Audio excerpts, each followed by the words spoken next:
All right, y'all, we're live now. Hey, everybody, thank y'all for showing up tonight. Hey, Marquetta, let everybody in the group know that we're live right now so they can come on over. We're still waiting. Everybody who's in the chat, y'all make sure y'all go ahead and like and subscribe if you're not already subscribed. Let people in the groups know that we're live right now. We have 10 already watching, so we're not going to wait too long. I want to go ahead and get it started. But tonight, guys, I have the host of the podcast, Blondes and Booze, with me tonight. They are cryptid and paranormal researchers, and I'm going to let them individually introduce themselves. So, with that being said, Krista, can you tell everybody a little bit about yourself, how you got into cryptid research? Yep. My name is Krista, and I am a member of Haunted Soul Society. We're based out of St. Louis, and we have members in Kansas City and southern Missouri. I got into the paranormal. It really wasn't cryptids at first, it was the paranormal. I have a friend who lives in a house that had lots of activity. So that was my first encounter really with ghost per se. Okay. So then I joined a team here in St. Louis, and recently, about a year ago, left that team, and then we formed our own team. And I've always had a fascination with cryptids, though. Yes. I was, you know, I think I've told you, Bettina, I had a dream years ago, a deja vu type dream with Sasquatch. Yes. And so I think that kind of started my interest in the cryptids. Mm-hmm. Now I read all I can about Sasquatch, dogman, the whole nine yards. Not that I really want to like come have an encounter with dogman or anything, Right. but I mean, I'm just very fascinated by it. So yeah, Okay. that's my story. How did you and Erin meet? Does Erin live in your area? Erin actually lives over in the Kansas City area, and And I'm in the St. my Louis name's area. Erin Eck, and I'm a psychic. Oh, And Dad cut I out. I think. live out in the country, so bear with me. Yeah, your audio had cut out for a second. Does this sound all right now? Yes, you sound yes. perfect now. Okay. Sorry Well, about that. I live out in the country. Oh, you're fine. I understand. So my name is Erin Eck. I'm a I'm a psychic medium. I also work with paranormal teams with kind of just either investigating or helping them to direct their investigations. Krista and I Mm-hmm. have worked together in the paranormal field for quite a number of years now. Um, I do private readings for people. I also do gallery readings and kind of just explain uh, what I do. Also, I'm very interested in the cryptid uh, and wanting to know a lot of. I've been doing research on a lot of the encounters that people are Mm-hmm. having, and kind of the what seems to be like the psychic connection that they receive, whether that be telepathically or the energy connection that happens after this encounter. Okay. All right. So with that being now, Aaron. So have you? I know Chris has had a sighting and encounter. Have you ever had an encounter with Bigfoot or any of the cryptids? Um, with Bigfoot, nope, but I did grow up in Washington State, born and raised. I now live in Missouri, but Bigfoot was very much a known thing in Washington State. My grandfather was a park ranger for many years, and he was also a scientist. And he never denied that there was Bigfoot out there in those woods. He was I don't want to say he went looking for it, but he was very observant of it. So I Mm-hmm. grew up with a lot of people that have had Bigfoot encounters, but I personally have not. Okay. All right. So we're gonna get into it tonight. We're gonna be talking about cryptids and the paranormal tonight, y'all. And we're gonna try to like bring this all together and show y'all where there's a link and a tie to all of this stuff. We've had a really interesting conversation. I think it might have been last weekend, but it was so Yep. interesting. And I told them like we should have been recording that night. It was so good. I was at Bonefish Grill eating. I was like, you know what? Let me just hurry up and take this food to go because I'm enjoying this conversation. So, Krista, I want you to first go right into telling your first encounter, and then I want after you go into that, I want you to kind of tie Erin into it and what she told you that you saw out there, kind of build up into that, or your first encounter, just however you lead into it. Okay, so it was back. It's been a couple years ago now. It's in. It was at a place called Big River Ranch in Lexington, Missouri. It's a working horse ranch, and I had a camper there. And a friend of mine, Kathy, was we had the camper together, and she was in the living room area sleeping. I was in my bed, but I couldn't sleep. So it was about 2:00 in the morning. I took my dog outside and to go to the bathroom and to have a cigarette. So while I was sitting out there, and I had been out there for just a few minutes, and my dog, he is a 200-pound English Mastiff, and he just started looking down to the woods, and he never was the type of dog. He's super friendly. He doesn't growl. He doesn't do anything like that. But he was just looking weird. And then I got this really weird feeling of being watched. And as I told you, I am a paranormal investigator. I have done negative hauntings. I've sat in dark rooms by myself. I don't get scared very easily. I was scared. There was something not right about this. So I went inside and I woke Kathy up. I was like, Kathy, come out here. There's something funky out here. So Kathy walked outside and she's like, oh, she goes, feels like we're being watched. I'm like, yeah, right. So that kind of creeped us out. And we kind of backed into the camper. She and I didn't say anything to anybody. We never posted it on Facebook, nothing. I never seen anything with my physical eyes. So fast forward about 6 months, we have a deal we do every year called Fall into the Supernatural at Big River Ranch. And we had a well-known psychic medium, Jessica Potter, who she does missing persons cases, that type of thing. Right. And she told me, she said, tell me about what happened over in that area of the woods. And I looked at her. I'm like, what do you mean? And she's like, something happened over there with you. She said, I see you backing into your camper and I see a brown dog. And so it clicked, and Kathy was standing next to me, and Kathy's like, whoa, And I was like, well, tell me what it was, because I was scared. So I started telling her, how we got really scared. And she said, you had a Sasquatch watching you. I'm like, holy cow. I never thought of that. And had it been anybody else, I mean, her abilities are amazing. Like I said, the police don't just ask anybody to work for them. So I truly believe that I had a Sasquatch encounter through Jessica. Did you see anything? Did you smell anything? Could you, you said you felt like you were being watched. It was just that overwhelming feeling of being watched. And then, so Kathy, she also had a cabin out there, and she stayed out there a lot more than I did. Mm-hmm. And she, one night about 12:30, she had a loud banging on the side of her cabin. Mm-hmm. And she called me freaking out. She went outside, walked around it. There wasn't anybody out there. And this was, back before Jessica had said that, because then she looked at Kathy and she said, tell me about your experience. So it tied together. She said, yeah, she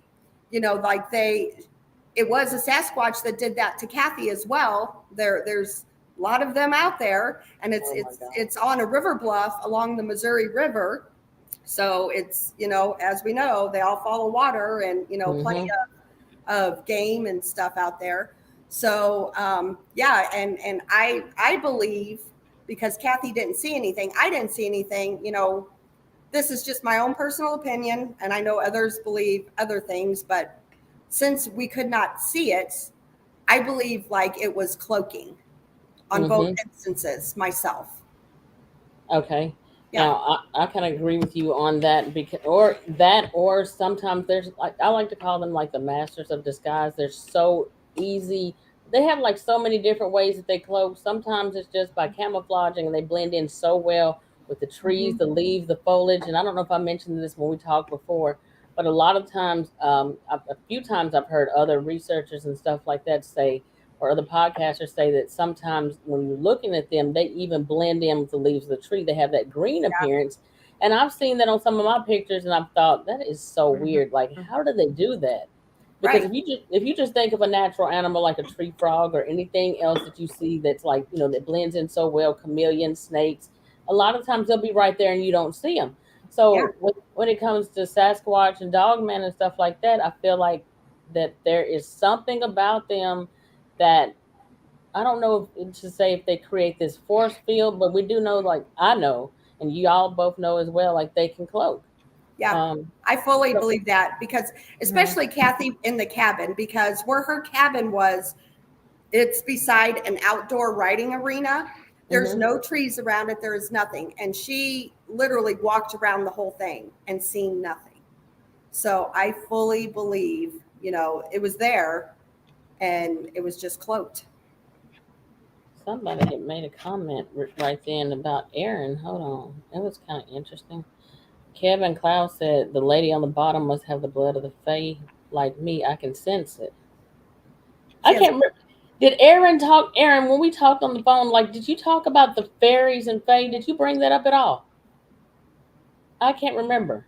Somebody just said that you must have the spirit of the book. I haven't, but I did. As a kid, me and my sister used to pretend that we had pet fairies. I don't know. It was so real in a lot of ways. It's hard for me to remember, but it's kind of funny that that was brought up. I haven't discussed that in years, since I was little. That yes, we did pretend that we had little fairies, and it seemed real to me, but and I just asked because I didn't know nobody if ever that was really just comes being a on. little kid or not. Well, nobody ever really talks about that, and I mean, nobody. I've gotten a few people who have talked about them, but we don't ever get that very much when it comes to the Fae. But he said that he's sensing that nature spirit with you. So I just wondered about that. Now, Erin, you said you're a psychic Thank medium. you. Erin's a psychic medium, y'all. So I mean, you might be sensing something from her. Yep. Now, Correct. I do want to ask Krista, like when you said that you felt, am I too dark, y'all? Because it was bright over there, and I didn't know if I was. Am I too dark? No, you look good. Okay. So when it comes down to it, I feel like when it comes to these cryptids, I do feel like that they have the ability to cloak. I think that they have the ability to manipulate technology, cameras, any other equipment, just like both of y'all are also paranormal investigators. And when it comes down to that, that like a lot of time, can you tell us a case where you have completely charged your batteries to your recording devices, EVPs and stuff, and they basically went completely dead? There's a lot of times in the paranormal. I mean, we've had private cases. There's all the different time. locations. Yeah, that's pretty common. When we just change the batteries out. Especially there's a place in Richmond, Missouri, the Ray County Museum, and that's a battery drainer. That place is, no matter what you do. It's yeah. I mean, it's pretty common. Now, do you think that based on that, because I'm going to go back to your encounter in a minute because I have a question and I'm just trying to make some notes so I don't forget certain stuff I want to talk to you about. But when it comes to like, because I'm trying to tie this in together because I believe, like my personal belief, I think that they're both flesh and blood and supernatural paranormal beings at the same time because of their abilities. I've heard people say before, humans, we are also, I think one thing I seen on Facebook one time, it was a saying that said, we are spiritual beings having a human experience. I would believe that. That's cool. Yeah, I completely believe that too. And so I think that I've heard people say at different time periods, we've just forgotten those abilities. There's different things that we can do that are supernatural, spiritual, different things as far as like maybe being able to read people's mind, telepathic speaking, and other abilities that we have. We're just not in tune with it, and we're not in tune with nature anymore. But do you feel like that there's a tie between paranormal and cryptid activity? Because I see some of the same exact things happening with Bigfoot dogman sightings, taking pictures and videos of them, and the pictures and stuff showing up grainy or pixelated or blurry. What do you Yeah, think? What do y'all think about that? I personally believe it has some sort of spiritual connection as well. I mean, why else would they like? You know, with the cameras and like EVP recordings and stuff like that, I feel like, you know, we can't hear things with our ears with the EVPs, but yet, you know, you pick up voices and, you know, sounds through there. And I've watched different Bigfoot videos where the same thing, you know, they're using EVP and they can't hear it with the ears, but yet they pick up, you know, on that. Absolutely, I believe that I think it all exists, coincides together. What do you think about that, Erin? Let me get your thoughts before we. Yeah. I think that when it comes to spirit, we're all in different veils, and spirit communicates with me through different veils, whether they are entities that are kind of stuck here on earth, or they are up in heaven, wherever our beliefs feel that they're at. And I think they're different veils. So when you kind of get all of them working together, you know, they're all feeding, I think, off of the same sort of energy, you know, and they're all working with the same sort of energy in order to communicate. I think that when you have a location that is extremely haunted, you hear of there being UFO sightings. Have a lot of Native American that believed in a lot of these things as well. So that's kind of my thought on Mm-hmm. that. Okay. Now, Krista, and we're gonna get back into the paranormal aspect of this in a few minutes. Krista, you mentioned like during that first encounter, you said you went outside and you were smoking, Yep. right? Yep. So I want to talk about that because this is one of the things. Like when a lot of people research, somebody hold on. When a lot of times when we research, what happens is that you some people are watching shows and stuff like this for entertainment purposes and basically not putting together like all the common denominators that you get in one Sasquatch or dogman encounter to the next, or wolf people, or whatever y'all want to call them. Hmm. When it comes to that, like it's not just for entertainment purposes, not for those of us who've actually had sightings and encounters with these things, because we need it to make sense. We need to rationalize it, and we're trying to figure out what these things are, what is their purpose, and why do they allow themselves to be seen by some of us and not others, and why Right. do some people have multiple sightings and encounters and not others, and then also why do some people have negative sightings and encounters and others don't. Right. Now, what you were saying a few minutes ago, like I'm bringing that paranormal aspect into it. A person asked me one time, Krista, I think this is the question posted in the group. Why would they have the need? And y'all can both tell me your thoughts on this. Why would they have the need to cloak or hide themselves if why would they have the need to hide behind trees or anything like that when they can simply cloak or hide themselves? And I really didn't have a good answer for that because Yeah. that really made a lot of sense. What do you think about that? Yeah, I think that's interesting. I mean, that's a good point. I mean, I can't answer that either. I really don't know. But maybe I don't know, maybe when they get to a certain level or something like that, you know, they have to learn to cloak. Maybe that particular one hasn't learned to cloak yet or isn't able to, you know. I don't know. I don't know. That's a good question. What are your thoughts on that, Erin? Then I'm gonna tell y'all after this my halfway thought on it and see what y'all think. I think, you know, I'm not really sure. You know, it's hard for me to, because I know spirit, and so I'm trying to see how those two relate. They're all kind of the same yet different, and they all communicate on the same kind of idea. And so it's hard for me to. I'm still learning at what I think that might be. Okay. Kevin Cloud said people have been getting EMF readings off of Sasquatch tree structures. I didn't know that, Kevin.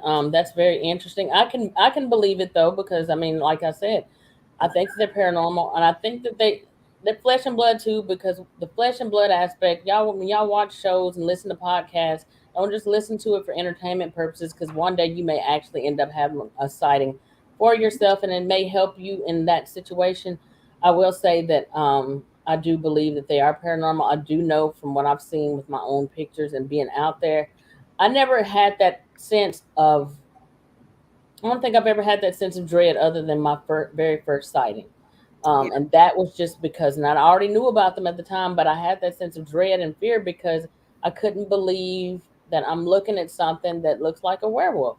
I mean, I knew that they existed, but it was just like, oh my God, like in my small town of Limestone County, like I'm looking at this right now in real time. Like I didn't know what to do with it. Right. And so y'all both know, like when it comes to this, once you have that first encounter, it puts you in a place of, what the hell did I just see? Mhm. You try to rationalize it and you try to figure out, um, Right. is my mind playing tricks on me? But then when you continue your research and you go out there and you see the tree structures and you see, and a lot of people talk about they're gifting them and stuff like that. When it comes to that, it puts you in this place where you try to take it back, even to ancient times. People ask, like, have these things always existed? What do you think they are? So I'm gonna ask you, Krista, and then I'm gonna ask Erin too. What do y'all think that they are? I personally think that they are flesh and blood, but I believe they're also on the spiritual side where they can cloak and I'm still, I mean, I've read a lot of stuff where they correlate with UFOs too, so I mean, the ship's out for me on that one still. Can I answer someone's question really quick? Mhm. Absolutely. Okay, Steven said, would a spirit box work with in the form of communication to Sasquatch dogmen? Honestly, I don't know, but in September we are doing another Fall into the Supernatural, and that Friday evening we are doing a Sasquatch hunt with Tom Cardos, and I'd be happy to try it. Take a spirit box out there and see if we can do it, and I'll let you know. For sure. And to speak on that, I'll say this real quick. I do know that I was talking to somebody, and I'm going to leave them unnamed for right now because they want to kind of be private about it. But they did say that there are certain groups who go out and actually do try to conjure up these dogman and Bigfoot, because they're, for the ones who are taking people, I guess, on campouts and stuff like that. They're trying to ensure a sighting or an encounter with these beings, and I do feel like some of that works. Um, the reason I say that is because normally I don't think, and the reason I say it's a paranormal aspect of it too, like just based on that question right there, I do feel like that there have been times, I know sometimes in witchcraft, that they have been able to actually conjure up dogmen or werewolves before. I still have a hard time trying to wrap my brain around the aspect of werewolves as it relates to Hollywood version. Right. Yeah, being able to go from man to beast like that, the Yeah. transformation this body would have to take, the bones breaking and the contortions of the body, that seemed like it would be too much on the human body. But I do know that there are certain cases within the African culture, when it comes to witchcraft and voodoo and stuff like that. And I think even in the Native American culture, I don't know if they call that skinwalkers, Right. sacrifices have to be done in order to make that happen. Now, do y'all feel like that there is, like, based on Stephen's question, do you feel like that there's a time where people are able to conjure these things in? Do you feel like that that's because of their spiritual nature? I don't know if you can necessarily conjure them in. I think if they're there, maybe they'll talk over it. But my personal belief, I've never tried to, not that I would ever want to either, because honestly, a dogman is something I don't want to see. But the I'm willing to, when we do our deal in September, take a spirit box out there with me, since there is known sightings there, and try it and see. Now, Erin, based on what you know so far, do you feel Mhm. like in your paranormal research that you've had mostly, were there ever times when spirits followed you home?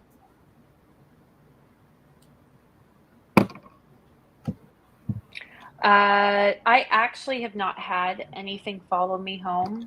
I'm very good at making sure to protect myself in that way. I think that they can follow you home? Absolutely. They follow Mm-hmm. everyday people home. For me myself, I have always taken precautions against that with doing a lot of spiritual work, white light, things like that. Sage, I use a lot of sage. Um, so I don't feel like they ever come home with me. Now, is that to say that they never will? No, that's the risk I take when I'm trying to help people in their homes, and help historical locations. But at this time, I'm pretty confident that I can handle it, even if they did follow me home. Mhm. Yep. On the thing that Stephen Rebus said before about the tree structures, I'm going to counter that and go along with Mid South Sasquatch. He says that's because the tree structures are more than what most people think they are. Mid South, leave a comment below and let us know what you think that those tree structures are. And then if you would like later on in the show, I will bring you in and like kind of have it get some questions from you. And I've got Mid South Cryptids. He's going to be coming on a show and talking about his encounters and experiences as well. But go ahead. Go ahead. Oh, I, what were we? Yeah, I think Erin, you answered the last question. I was just reading what Mid South had said. I'm curious too what people think that the tree structures are as well.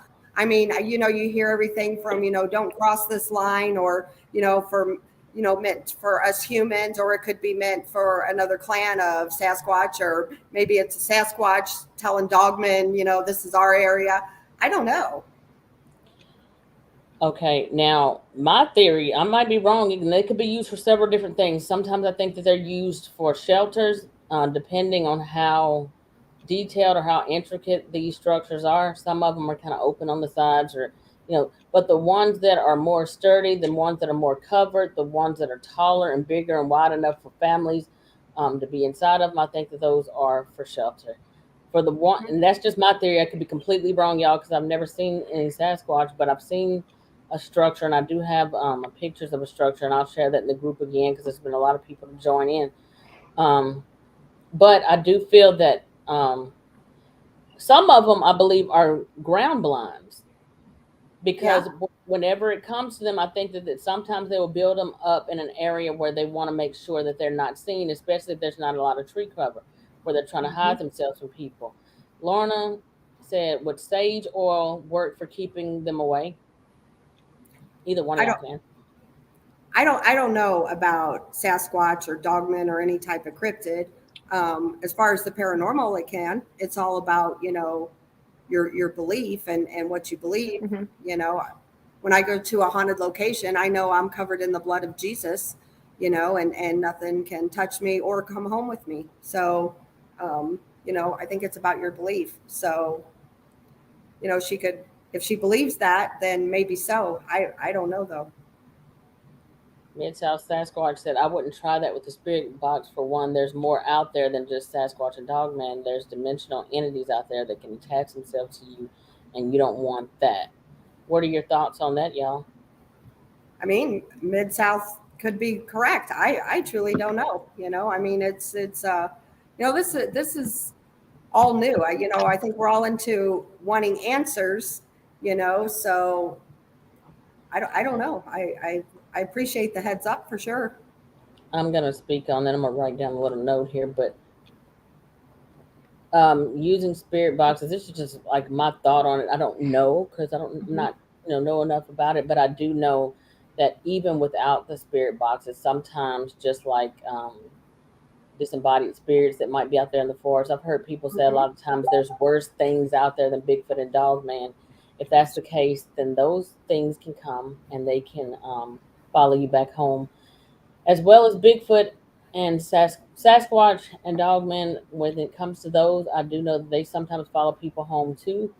Do you feel like that when you go out there into their territory, into their homes and their neck of the woods, you feel like because you've gone into their homes with the purpose of researching, and I ask everybody this, so I'm not picking on y'all, but do you feel like when you go out into the woods with the purpose of researching and trying to learn more, do you feel like that is an open doorway to allowing them or giving them permission to come and follow you back home? That's a good question. So I've never done any type of Sasquatch hunting or anything like that. So, like I said, my first one's going to be in September, and this is new to me. So, will I go in there? I'm going to treat it kind of like maybe the paranormal. We go in, we don't mean any harm. We're not, those people on TV that are mean to spirits or anything like that. And me personally, I have every intention of going in and saying, hey, we're just coming out here. We mean you no harm. If you want to show yourself, great. If you don't, that's okay too. We're all in this to learn, and make it known that we mean no harm, Mm-hmm. I don't feel like you hurt anything. Now, Erin, did you want to expound on that before I go on and ask y'all some more questions? Do you have anything you want to add? I agree with Krista on that. I think that any researcher kind of takes a risk. Anybody researching any of this material takes a risk to some degree, but I do think that when you're going and you're hunting, you're looking, you are just naturally opening up your mind to the possibility more, which can open you up to other things as well. And that's where I think it's all about intention. If you're intending to go out there and cause harm and destruction, then be prepared to have things protect themselves, or you attract like attracts like. That's kind of my thought on it. If you're going out there to get answers and you're going out into an area to bring just maybe some ideas or thoughts or information, coming back with information, and I think that you'll come back with a better, a safer idea than going out there just causing ruckus. I agree with you. Does that make sense? Yeah, it does. And like one of the things that I brought up not too long ago, I was telling somebody on one of these shows that when it comes to these cryptids, a lot of people don't realize, and I've heard Scott Carpenter mention this before when I interviewed him. Greg Yost also mentioned something about the paranormal aspect of them. He calls them the forest people, but paranormal activity and cryptids. A lot of people who have dogman or Bigfoot encounters also have paranormal activity in their homes, and a lot of them have also had UFO sightings and encounters. What do y'all make of that? Each individually, y'all can answer this, but what do y'all make of that? And I'm trying to bring it to light because I want people to understand that all these things that we know about when it comes to the supernatural, paranormal, cryptids, UFOs, it's all intertwined. What are your thoughts on that, Erin?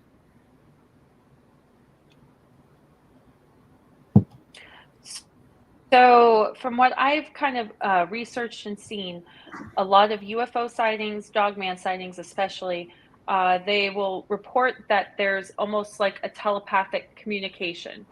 And then later on, they still feel like they're tied to that communication.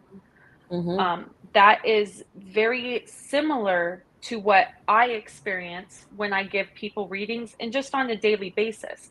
If I do not cut my cords with somebody, I will still continue to have that communication even after I've left the reading.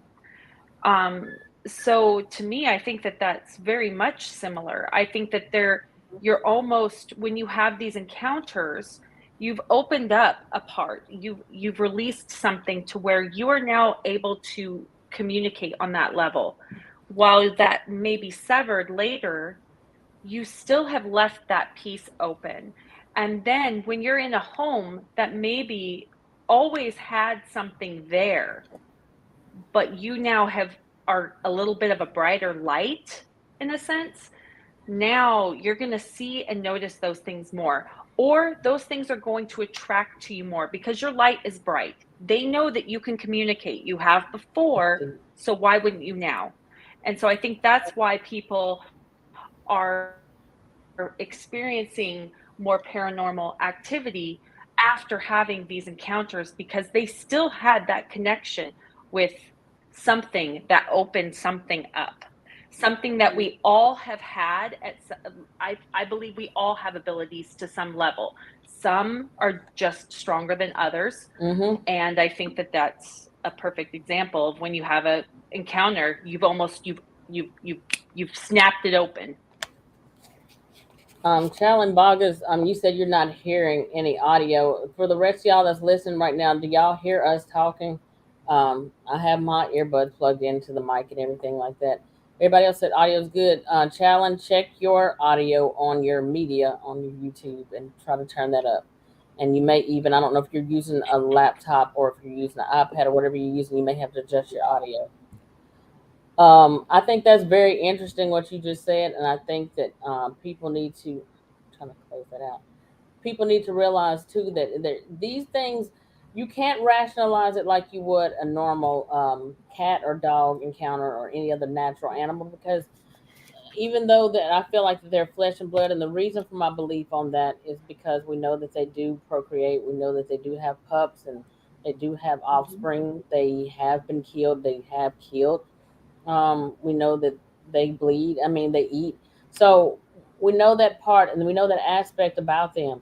My personal beliefs on it, and I'm not going to go into it because y'all have heard me say this a million times. I believe that for me personally, I think that the Nephilim theory for me, and like I said again, y'all, this is for me because some of y'all like to be like, well, you're just coming. What? No, y'all, everybody's entitled to their own opinion. I want to have several people on the show. There's going to be people who have a completely different aspect or belief on what they think these things are, because some people actually think that they are not Sasquatch is nothing more than a undiscovered North American ape, and everybody has a right to their opinion. So I just feel like that for me, the Nephilim theory covers the paranormal and physical aspect of it all together with the Book of Enoch, Jasher, and the Book of Giants and all that stuff. That's the only thing I've found so far that covers all of it. Mid-South says, my Native American ancestors have said that the structures that look like small teepees are family pod markers, and each stick in the structure count for the number of Sasquatch in that clan. That's interesting. That is interesting. Yeah. I haven't heard of that before. I hadn't either, but it could make sense, I mean, yeah.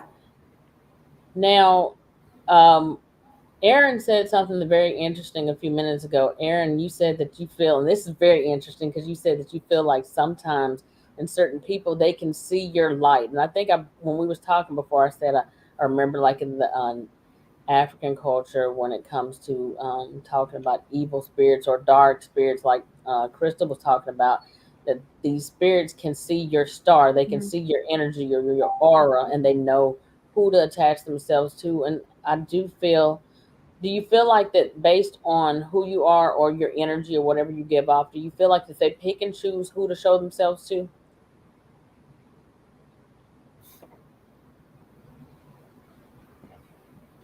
She's frozen. Yeah, she's frozen. What do you think about that? She's back. Go ahead, Erin.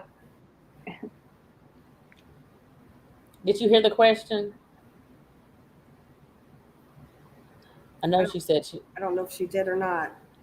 Krista, you go ahead and answer that. What do you think about that? About the repeat it again real quick. My mind wandered. Sorry. Do you think was that about basically whether them basically being able to see your aura or your light and Yes. picking and choosing? Was that about whether or not I feel like they pick and choose who they communicate with based on my aura and color, I guess? I think that they absolutely do. I think that we all have an aura. I know we all have an aura to us.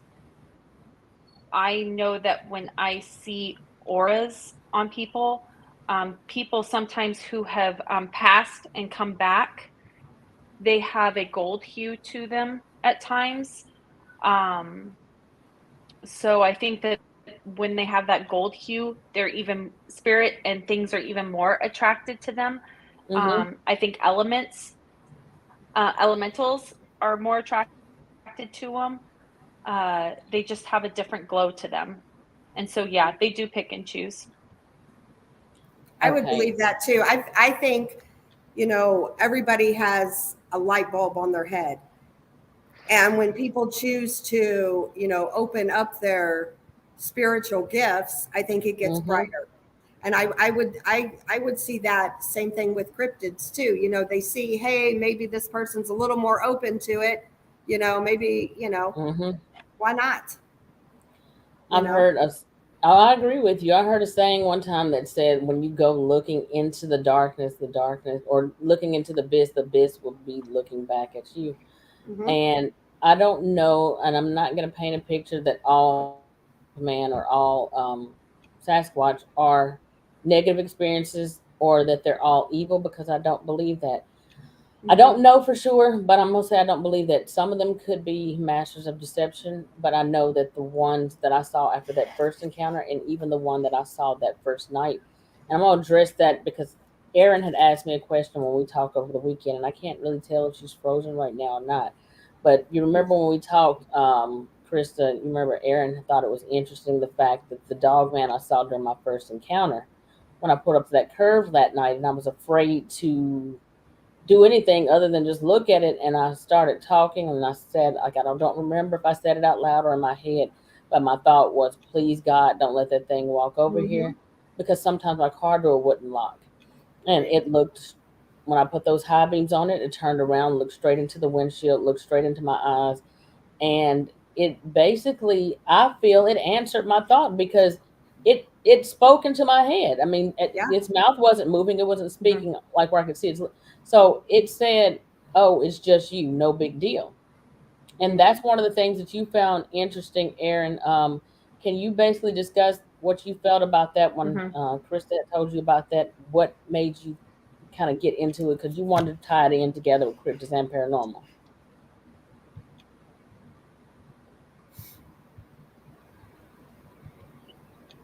Yes. I think she froze.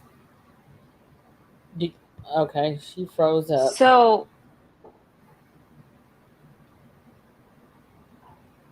so what I thought was interesting when you had mentioned that was that when I communicate with spirit, it's kind of the same exact way. Mm-hmm. And so when I communicate with spirit, or even if I see a ghost, like with my own eyes, um, it will, I can, it will communicate with me through my head. Mm-hmm. So when you were explaining how you felt like it answered your Mm-hmm. questions, it's kind of the same thing for me when I'm communicating with spirits. And so that's what I found just so interesting, was that you had almost the same sort of situation like what I would have with a spirit, only this was with another creature. Mm-hmm. Mm-hmm. Now, I thought it was interesting too, because like some of the stuff we discussed that night, I thought was very interesting. And like I brought up before, like with the paranormal activity, the paranormal aspect of it, the spiritual realm when they show up. Now, when I talked to Greg Yost on the show, I know Greg Yost and a few others have brought up the fact that sometimes, Krista, can you see? Can you hear me? Yep. Can you hear me? Um, yeah, one of the things Greg Yost had brought Mm-hmm. up was the fact that when they would show up to him sometimes in his home, sometimes they'd be invisible, and sometimes they would show up in orb form.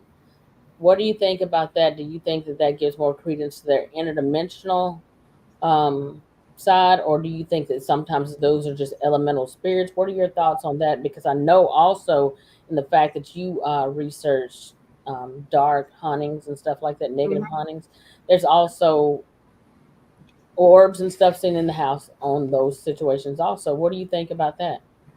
I absolutely believe it's possible. That goes back to the cloaking, and as far as the elementals, we actually did a private case that was elementals there. And I seen trolls in her barn. And so I absolutely believe, you know, maybe with the paranormal, you know, the ghosting, the ghost, everything, it all ties together. It's you know, as far as him seeing the orbs and stuff, you know, I mean, I would have to look at that and just see if he's got video, because I'd love to see it if he does. But as far as them coming into his house, of course, you know, if they can cloak, of course they can come in your house. They can go anywhere they want. Absolutely. And I think that's very interesting. For me, it's just scary, the whole thought that they can do any of that stuff in the first place. I don't think that, you know, we think that we come into our homes like you're safe. You can just go in and lock the doors and be safe. But these things, to be honest with you, I don't know, just my personal opinion. I feel like, and I have put a little note down here on my paper, and I'm gonna go into what I was gonna say, but I put, do you think that Hollywood is trying to tell us something in movies? And what I meant by that is that when it comes to vampires, I don't know about werewolves, but vampires and certain other entities, like if y'all have ever heard of the black-eyed kids, they have to be invited into the home. Yep. So when you start gifting them and start inviting them into your home, or you go out there and gifting them, is that the same thing as back in ancient times or hundreds of years ago, when people would go out into the woods and take offerings to the forest spirits or the forest beings or Sasquatch, Bigfoot? Is that offering the same thing as what we call gifting today? You know what? I absolutely believe that would be. I've dealt with a lot of negative hauntings, and in every single case, you know, the demonic, a true demonic, and let me say that demons are real, but not every haunting is a demonic haunting. They're actually few and far between. But a true demonic haunting, they have to be invited in. You know, so really, you know, I'm not saying, you know, what people are doing with gifting them is wrong, because I don't know. But as far as the paranormal side of it and the demonic, if you know, to me, that would be inviting them in, you know, and opening your home and yourself to something demonic. You know, that's my thoughts on it. I personally wouldn't gift them, but I'm not knocking anybody that does it, because, you know, it's on them. I'm sure they know what they're, you know, in for. You know what they're doing. So, What but do you want? Go ahead. I'm sorry. yeah, I was just going to say, you know, I mean, like I said, the true demonic, they have to be invited in, and that's either, you know, you bring home an antique, something's attached to it, or, you know, they go after your children, and you tell them to leave your children alone, you know, come after me, not my kids, you know, type thing. You just invited them. And same thing with like the black-eyed kids, you know, they have to be invited as well. So I've read a lot Absolutely. on black-eyed kids. So yeah. Erin, with what you do into the paranormal, what have you found within your research? What have you found within your research that has made you pretty much tie in dogman and cryptid Bigfoot research that's brought you to the point where you feel like there's a paranormal tie there? Honestly, I think it's because the more I've been doing paranormal research, the more I found that even though I can communicate with spirit and I can communicate with people's loved ones, I still don't know everything. And there is so much out there that I'm learning that's new every day. Um, Even with negative spirits and negative entities, that was something new to me as well. I just feel like all of it is so new and different. And I'm finding more and more people are are gaining the courage to come forward, whether that be about dogman or Bigfoot encounters, along with paranormal encounters. And I'm seeing that they're all just really, really similar and really close. And that's really what's been bringing me. Okay. Krista, did you have anything you want to say about that before I move on to the next question I have for y'all? No, I think as far as being related, I definitely believe, that they definitely could be related. You know, I feel like I like I said, I listen to a lot of podcasts. I read a lot on it, and a lot of people that have like Bigfoot or dogman or any other cryptid, they also have paranormal activity going on in their house too. So yeah, of course, I believe it's somehow related. Now, have either one of y'all, you or Erin, had any encounters with UFOs or sightings of UFOs? I have not, but I will tell you, the same gal that said that I had the Sasquatch encounter, she said that area, also she sees UFOs up there too from time to time. So there you go, kind of all ties in.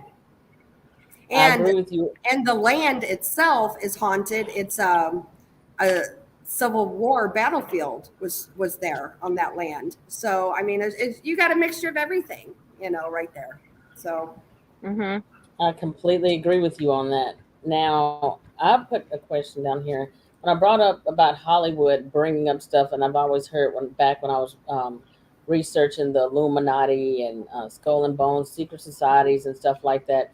When it comes down to certain things, they were back at that time period when I was looking at that back in the early 2000s. They were saying that um, a lot of stuff that we are being programmed to believe, or a lot of things that's being hidden from us, is really hidden in plain sight. A lot of these movies that we watch today are telling us what's really going on, but it's so unbelievable, so incredulous that nobody really believes it because it just sounds ridiculous.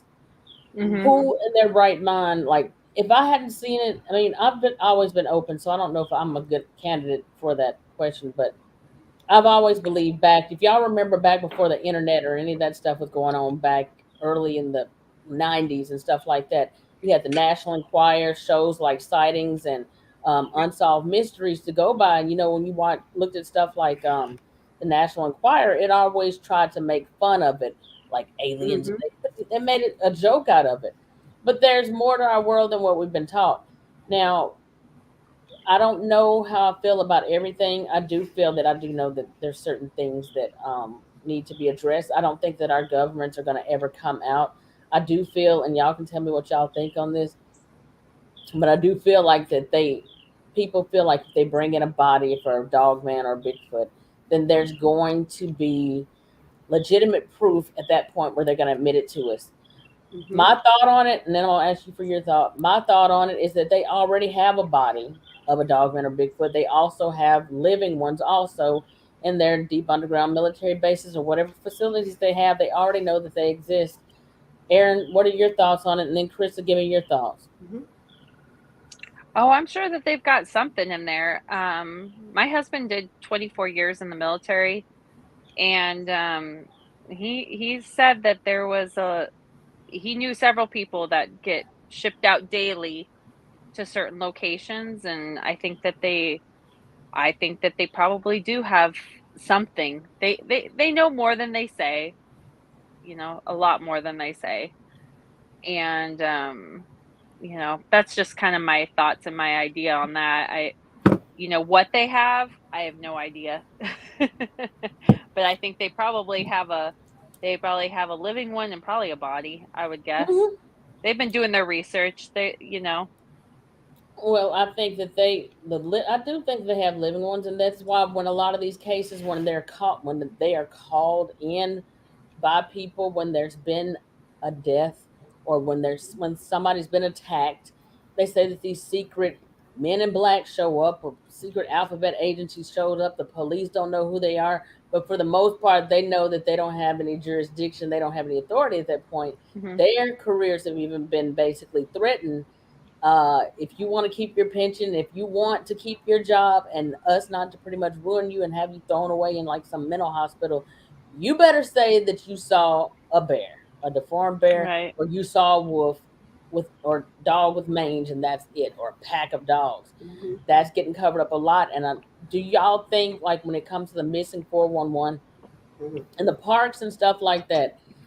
I, Now, I don't know. Are y'all familiar with missing 411? Yep. Do I you am. Okay, do y'all remember in the Dennis Martin case, do y'all remember that there was a couple that actually saw something huge and furry and tall carrying a little boy or something that looked like a child like over its shoulder? Right. Yeah, I've watched a lot of the missing 411. I listened to one where like a 2-year-old kid disappeared 14 miles away was found. How does a 2-year-old kid go 14 miles, in just a short period of time? Absolutely. Absolutely, I believe it. And I believe I'm with you on the government, but I'm kind of a conspiracy theorist though. So, it all, I am too. yep, I 100% believe they have bodies. Same thing goes with aliens, Bigfoot, Sasquatch, dogman, all of it. I believe they know exactly what they are, I and do they, too. yep. And you were mentioning like how they're found so far away. They're also like a lot of times the only way to get across to the other side is like over or across a river or Yeah, up mountain ranges and stuff like that. It just doesn't make sense. And then right. for the kids that were brought back and then they were questioned when they got back, some of the kids came back and said, well, the big wolf or the big hairy man or the monkey kept me safe and it fed me berries because they were trying to figure out how do you have berries in your stomach? How are you completely dry and you're not wet? It's freezing cold. How did you survive the night? The big Right, bear or the right. big hairy man kept me warm. Yeah. I So just, this yep, I just read about it. And what I read about it, they said it was a bear. Oh yeah, and Hmm. it's always covered up as that. So Yeah, if for those people who think that you're gonna bring in a body, you're not gonna bring in a body. Once no. they arrive, if you actually end up calling somebody, law enforcement or whatever, I think that they've already been prepared. Krista and Erin, they already know about these things. Park rangers, DNR, they know about this, and they've already Yeah, been told if this ever comes up, this is the number to call. right. So you're not going to take it to the news stations. I think the news stations and the media have also been preempted or prompted to know in advance. If anybody ever brings Yeah, up something that's not a natural animal that we know, don't air that. Call us immediately. yeah. You're not gonna. Well, It's not gonna get out there. Go ahead. exactly. A bear is not gonna take, a kid and take care of them. A bear is gonna eat a person. Just saying. We all know this. It's definitely not a bear. Marvin Allen said, "Hey, Mid South Sasquatch, like my mother, she was Cherokee Indian, and she had encounters with dogmen since she was a little girl, along with her sisters. That's why I say so much that we don't know. I There's a agree, lot that, Marvin. yeah, There's a lot we don't know. Yeah. Yep.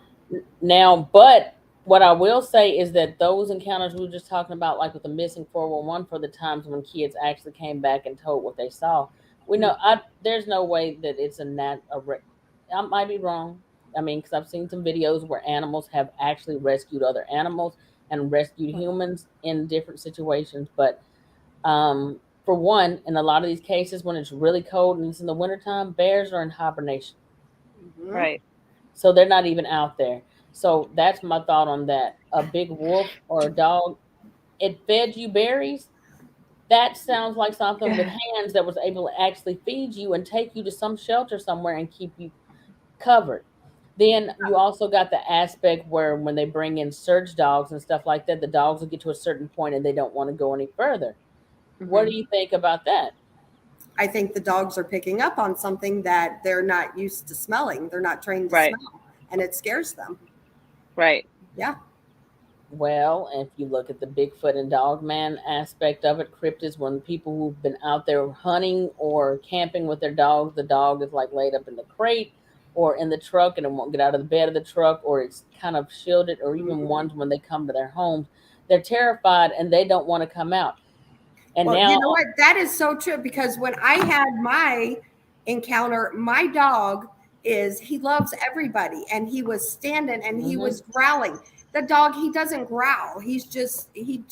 That's not his nature. So he knew mhm. there was something weird out there that wasn't supposed to be, you know? Hmm.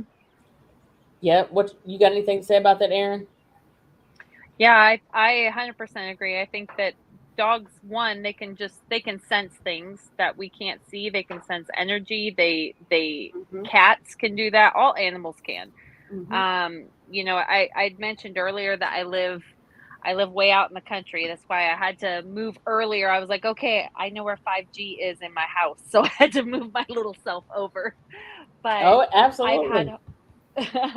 I've had horses, bolt riding them. I've had horses not go to certain areas because of spirits even. I Mm-hmm. don't see why a dog or even a search and rescue dog, yes, they're trained, highly trained, but they still have that natural ability to smell things maybe that they haven't been trained to smell, and they're going Mm-hmm. to react to that. Absolutely. They have sight that's different. They have senses that are different. How could they not sense those Mm-hmm. things? Yeah, You know, absolutely Absolutely. agree. I had Well, a and if, horse one time that, and Krista can attest to this, that I took on a ride that I'd never been on before. And there's a crypt, an actual like a tomb up at the top of this ride. I had mm-hmm. no idea where this was at because I'd never been there. My horse would not go. As soon as we started to get closer, she would not go, and she Well, just I kept Mm-hmm. think Erin, spinning yeah, around. if I remember correctly, neither would raise horse. And either would raise horse. Yeah. Now, granted, this is also on the same property where Krista had her Sasquatch experience. Mm-hmm. So, what that horse was sensing, I mean, at the time, I'm riding a horse, I'm enjoying the scenery. I'm not in Erin tap in mode looking at ghosts. I'm looking at squirrels and, rabbits and trees, Mm-hmm. you know. So what that horse was sensing, that horse could have been sensing a Sasquatch or something in those woods that they don't know. Or they could have been sensing spirits, So obviously, though, two of these horses that were very, very good horses go on trails. It's a very wide open trail, so it was not, hidden. It was just a very big field and then woods around the outside, you know. I Mm-hmm. would I bel completely. I would believe that those horses sensed either something in the woods or Absolutely. something, further ahead. Yeah. And same thing, with the paranormal, when we do private cases, people that have pets, the pets are looking off, and following something that Hmm. the owners can't see. So same thing. Yeah. Be it ghosts Absolutely. or, cryptids. Yep. Yep. And that, yeah, that's one of the things I was going to bring up to y'all about when it comes to the pets. When it comes to cryptids, their reaction to them. And you have some people who talk about how their dogs, when somebody comes up on their property, like how they will protect the property, they're barking and stuff like that. But when it comes to Bigfoot or Dogman, they completely go docile and are hiding and shivering inside of their crates or inside of their pens. So, but you also have to look at the aspect of when it comes to cryptids, Dogman, Bigfoot, they also have that same type fear. And I'm bringing this back to the paranormal aspects. I want to tie it in because that's what we're here for, to, kind of explain tonight, is that the same way when I've watched plenty of these different paranormal documentaries, Paranormal Witness, or plenty of different shows like that, the animals, the pets, are usually afraid of whatever's in the home. The dog or cat may completely refuse to go upstairs, or they're Yep. looking around, they're looking at the ceiling, Hmm. they're looking at something that you can't see. Same thing with that Hmm. um, missing 411 and Dogman Bigfoot activity. And I'm not sure about if they act the same way with people who have alien um, sightings or whatever, or encounters UFOs. But have y'all heard anything about anything like that as far as they're concerned? I have not anything about that. I do have a friend though. She's speaking for us in September, and I'll ask her and let you know because I'd be curious to know that she's big into the UFO world. So I'm curious to know about that. And again, then if so, look where everything ties in together. Marvin Allen said, Mid South Sasquatch, you're right, but you have these trigger happy people who wants to go out with one intent, and that's to kill one. To kill one just to say they exist. Killing one to say they exist is not going to do you any justice because that body will never be brought forward to the light of day. Right. Hmm. I people, agree. the people who come in and take these bodies, we don't know who they are. Probably secret black op operations and stuff like that. They come in, take them, you never hear about it. Just like the bones of the giants that's been found all over the world, the Smithsonian takes those in here in the United States, and you never hear anything else about it. You're not going to hear anything about it, and that's even if you were to kill one to try to prove it. Some people are, I'm not going to say stupid, but naive enough to try to send that DNA into one of those labs. Don't send it to a lab. What I've been told a few times by a couple of researchers is to send it to your local vet and see what they get, and you will at least get like some kind of confirmation or an answer back from them. Mm-hmm. Wow. That's a good idea. I never thought of that. Oh yeah, and I'll tell you after the show who was telling me about that. Al Santoriga said the National Enquirer was a misinformation branch of the CIA. I can see that Yeah. Yeah. because My they tried. grandma used to read it for entertainment. I My did too. grandma called it the newspaper. Yeah. Now I'm gonna bring up, and I'm gonna have to take a quick bathroom break. But I'm gonna ask this question, and Krista, y'all keep looking at the comments and answering the people. I'm coming. It's gonna take less than 2 minutes. I Less can't than a see minute. the comments. Who? I thought you was looking at your I looking was, at and your it's not phone. showing it up on my phone either. Okay, I'm gonna ask you this question. You just go right into it. What do you think as far as I'm gonna throw this out there? I do feel like that some of these agencies, I do feel like that some of the ones who have the bodies of either Sasquatch or Dogman or both, or any other cryptid out there, both of y'all answer this question. Do y'all feel like that there's any genetic manipulation and gene splicing creating other chimeras as far as these cryptids concerned? Y'all both answer that, and I'm coming right back. Okay. For me personally, I would say yes, just because I don't trust the government, and I don't want to get political, but yeah, why wouldn't they? They have these bodies? They're not just testing them; they're doing experiments with other things. I believe that I believe they know where they're at, and that's just my personal opinion. What about you, Erin?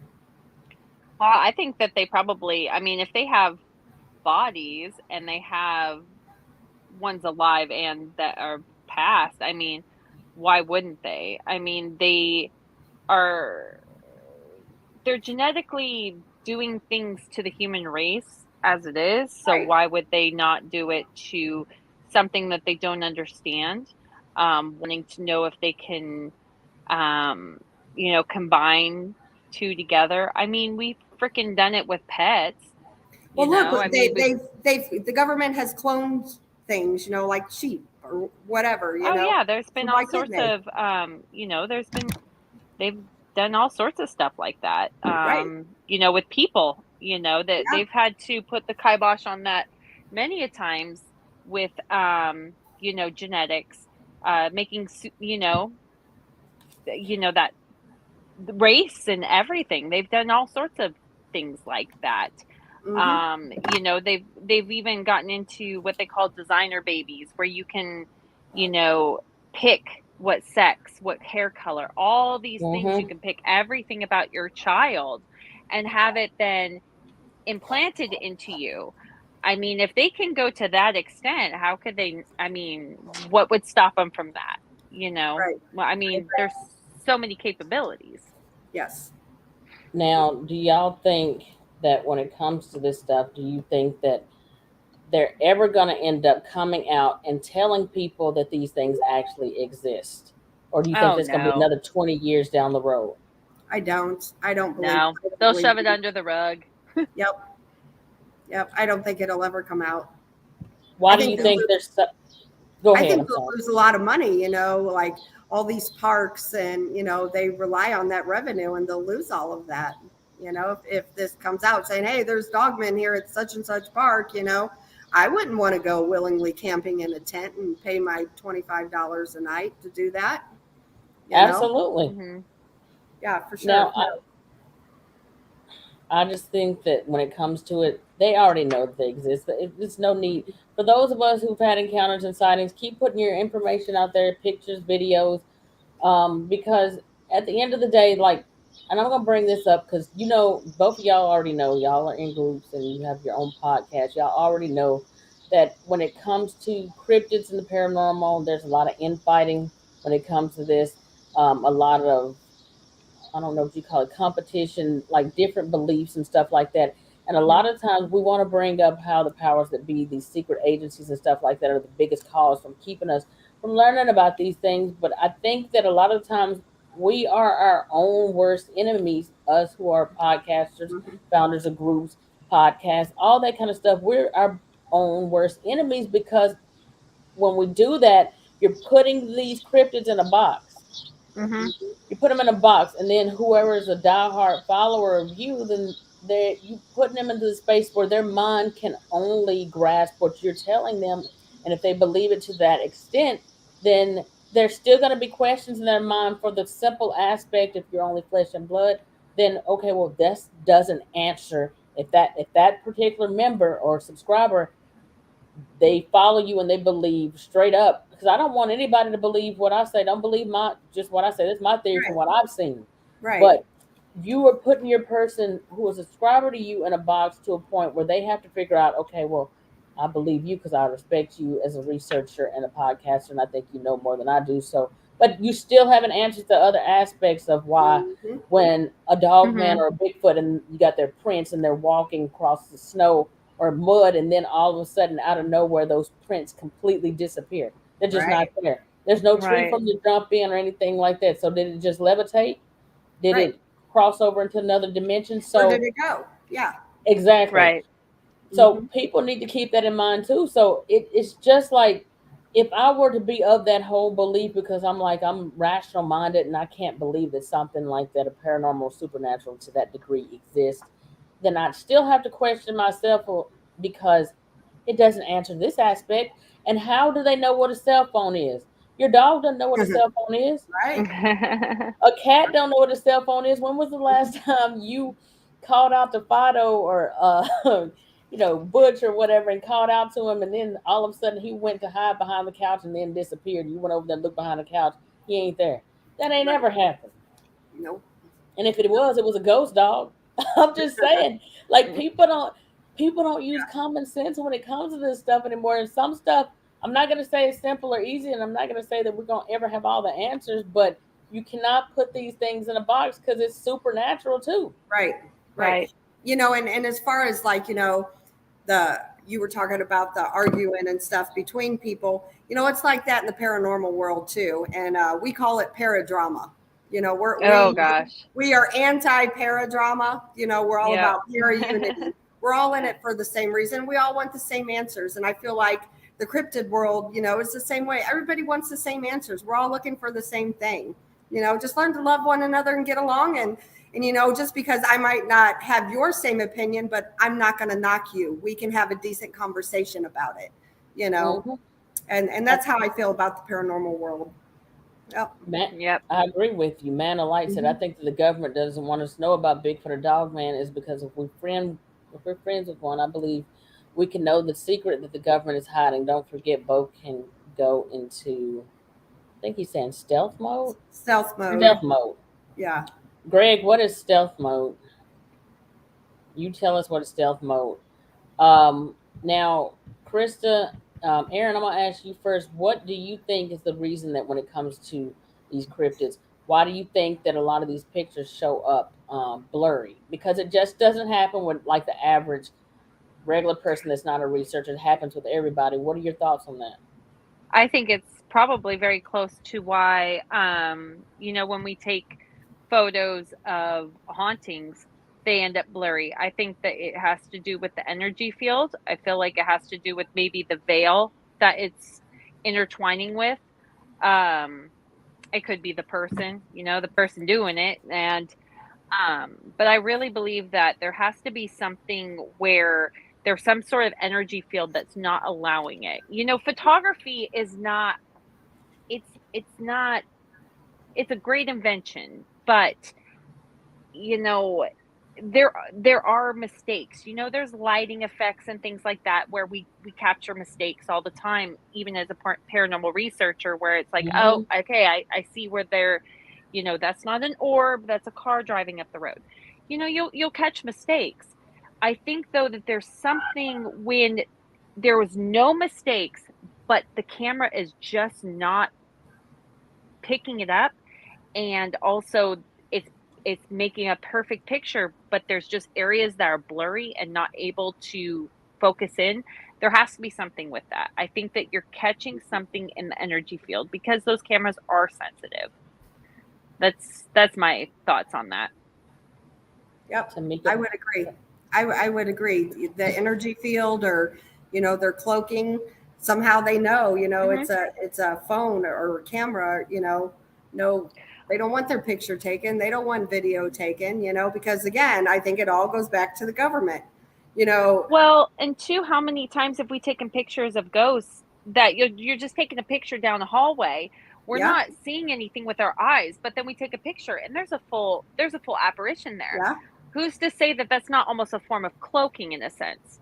That then, you take a picture out in the woods with your eyes, you're not seeing it, but then there's a haze to it that then is in the shape of something not here. Where is that veil? You know what I mean? I feel like the cameras at some points can pick up the cloaking effect is what, we're calling it, the cloaking, which is that haziness, just like with spirits and just like with other entities. I'm trying to think of what to call that right now. Like you brought up that, do you think that that's the digital quality? Because people have brought up the Patterson Gimlin film and talked about how it wasn't like that. And they said if we go back to those older cameras, do y'all think that that would be better to do that because you're just not going to pick up that pixelation and digital quality of the pictures? Or what do y'all think? Well, maybe even like I know in the paranormal world, people are going back and using Polaroids, Right. and not regular cameras. So yeah, I mean, Polaroids were from way back when, so well, why not? even with recorders, we're doing the same thing. We're using older recorders as opposed to, once you start getting too high tech, you run more risk of mistakes and interference and just things that can be explained. Right. And I think that once you start getting to that, like, just the Polaroid more, I think that you probably can catch something a little bit cleaner. I completely agree with you on that. Now, Mid South Sasquatch said you'll encounter one when you stop looking. Don't look for them because they know that's what you're doing. They haven't stayed hidden this long by being stupid. They're very smart. I agree with that. Yep.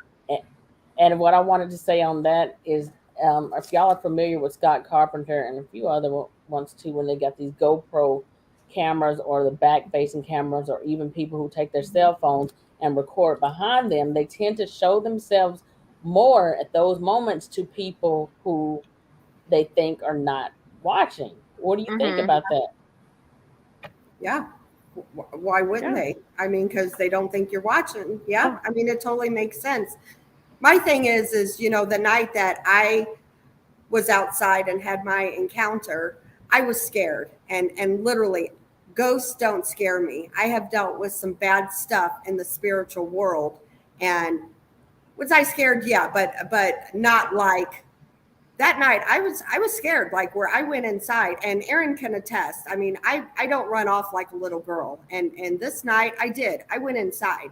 If it had been a ghost or something out there, where I felt comfortable, I'd have been fine staying out there. But there was something that was not right. It just, I don't know if my body was picking up on it, that, something's not right out here.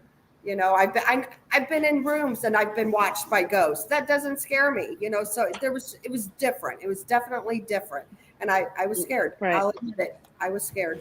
Right. Well, I do have a question for you. You've been in a room with ghosts when it wasn't scary, but on that night when you had that, I guess, sighting, or not sighting, but experience where you were told that there was a Sasquatch out there watching, you felt that something was watching you. Did it felt like it was a negative energy that was watching?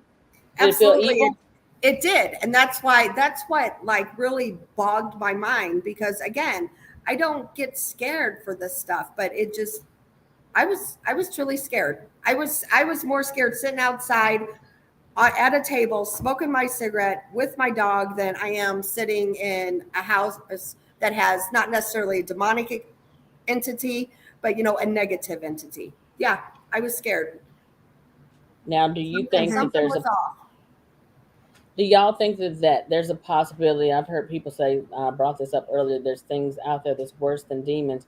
Do you think that demons or disembodied spirits that are out there in the woods can sometimes manifest themselves as dogman or bigfoot or any other cryptids because they know what you're looking for and they can manifest themselves as that? Well, I know the true demonic, they can appear as like a little girl or a little old lady. They're all about getting your trust. So why couldn't they? That's Right. my thoughts on it. Are you talking about like a what do you call it, an imaginary friend? Yeah, something like that could be. Yeah, they most people are not scared of children. They will try to help a child or an older person. So they will portray themselves as something that you'd be okay communicating with. So yeah, I believe why couldn't they or wouldn't they even appear as a raccoon? I don't know. Yeah. Right. Mid I'm South going to take a Sasquatch. quick bathroom break also. Okay. All right, you go I'll be right right ahead. back. Mid South Sasquatch says, my channel explores the areas they may be active in. I don't go out expecting to see one. I film from different angles, back cams, and front cameras. I leave it to the subscribers to look. Um, I'll speak on that, and then I'm going to let Chris thoughts on that. I feel like, in my own experience, as far as these things are concerned, I do know that at times it's very hard to capture their movement. They're able to remain completely still like a statue to the point that you won't see them a lot of times. Sometimes they will, if it's a windy day, they will move with the movements of the wind back and forth. So it's subtle and you won't see it. You might, every now and then, usually not with the naked eye, because they're depending on how far away they are. But with your phone, a lot of times you can sometimes capture them blinking. Hmm. And then there's other times too where if you take multiple shots, consecutive shots back to back, because when I would be out taking pictures, I might take 20 to 40 pictures like at a time and go back and look at them later. And you can see from one moment to the next where it's looking at you straight on. And then on the second or third picture, now its head is tilted like that, or one eye's closed. So I do agree with you on that. You said it's up to the Yeah. subscribers. Sometimes subscribers, though, it depends on that subscriber. If the subscribers never had an encounter with Bigfoot or Dogman, they're expecting a Hollywood version on a picture on camera of what a werewolf or Bigfoot would look like, when it's a lot of the times they're very blurry. They blend in with their surroundings so well that it's very hard to decipher them or to pick them out of a Hmm. picture. What do you think, Krista? I would agree with you 100%. When you were talking about the the cameras and stuff, I just I don't know. I Let me think about this. So I have looked at a lot of different pictures, and I'm not there when that person is taking that picture. So I Mm-hmm. don't knock it one way or the other, whether I can see it or not, because I don't feel like we can all see the same, all the Mm-hmm. time, So who am I to say that, there wasn't a dogman or Bigfoot or goatman in that picture? And Tamara just told y'all, forgot to mention that at the beginning of the show, y'all, questions in all caps is easier for us to pick those questions out. So put your questions in all caps. Um, do you feel like that certain people just have abilities like Erin and you and I, like where we can see these things and pick them out because we know what they're doing? We can see them in real time. Do you think that there's, because sometimes what I don't understand, even in the group, when it's an excellent picture, it's excellent to me, it might be excellent to you or Erin, but then some people like, I don't see anything. I'm like, how do you not see that? It's like right Yeah, in your face. But do yeah. you think that there's just that's a part of a veil over some people's eyes, or do you think that that's a spiritual gift that some people have and they just can't see it?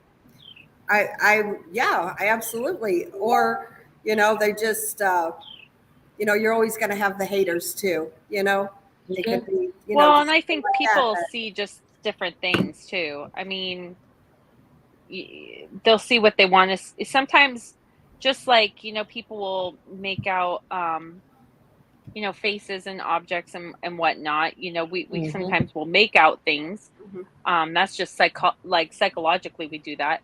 I think that there's people that just don't want to believe it. They want Right. so much not to believe. They're so not open-minded that they just Right. don't see it. Simple as that. Mhm. And I mean, you could, pareidolia is a real thing. I mean, we have right. dealt with that in the paranormal too. It truly is a real thing, but I do agree. Not everybody sees the same as everybody else. I'm awful at reading pictures in the paranormal. We get people send us pictures all the time. Can you see this in this picture? I am not the person to ask that to, because actually one of my teammates posted a picture just a few days ago about it was taken on a game trail, and it was a little girl, it looked like, with a hat, and asking, what we thought about it. Who am I to say? I couldn't Oh answer that. no. Whether it was like a camera trick or anything like that. So I'm awful in that. But when I do look through these pictures, I like the ones that aren't circled, because then see if I can find my own thing. So what that means to y'all that are out there viewing as subscribers or even members of groups when it comes to circled pictures, because there's people who get pissed off about why didn't you circle it.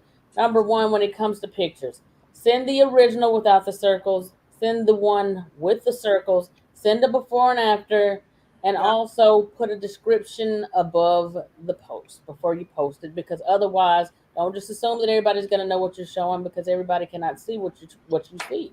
Right. Mm-hmm. I agree. I This agree. question is for y'all. What are them balls of light, and what does it mean when they take an interest in you? The ones me and my buddy seen were floating in circles around me. So I guess he's talking about, what are orbs? Okay. So I was at a place called Tri-County Truck Stop outside of St. Louis, and very haunted location. And in the basement, I saw two blue glowing orbs, and I was not alone. I had attendees in there with me, and several of us seen them. I personally believe it was the man that stays in the basement there as to Mm-hmm. what it was. As far as circling around somebody, I mean, it could have been they were trying to get their attention. It could have been all kinds of things. I don't know the whole circumstance. I'd like to hear the whole story to that. Same thing. I might be Yeah, able same. to answer them better. Yeah, I think that when I mean, my first thought is if they're circling around them, that to me is some sort of form of communication Hmm. individualized to that person. To me, that is more talking more like spirit communication with that person.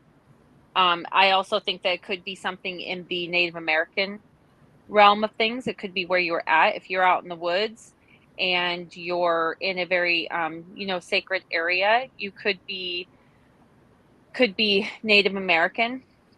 Yeah. It really just Yep. depends. I think there's several ideas to that. Do y'all think anything about Tamika Pride said if they can mind speak to humans, she wonders if they can do it to other animals as well or threaten them. I don't Absolutely. see. I Yeah. think I so. don't see why they couldn't. Yeah, I I do. actually just listened to a podcast where they were talking about a documented alien encounter. I believe it was in Virginia, and the family had a dog. The dog ran up to the ship, and the once the dog ran up there, all of a sudden, and it was barking, it started yelping and it ran into town. Like all of a sudden, it got too close, ran into town.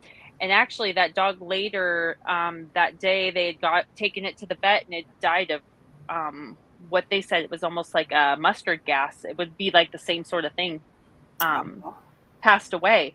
So to me, when I was listening to that, to me, that says that it was able to communicate with it. That dog ran up there Mm-hmm. ready to protect his family, and then something happened and it took off. Well, And you can just tell by watching dogs, Erin, on a regular basis, that they can act. They're when they're barking or talking, they're actually yeah, communicating with there's each other. yeah.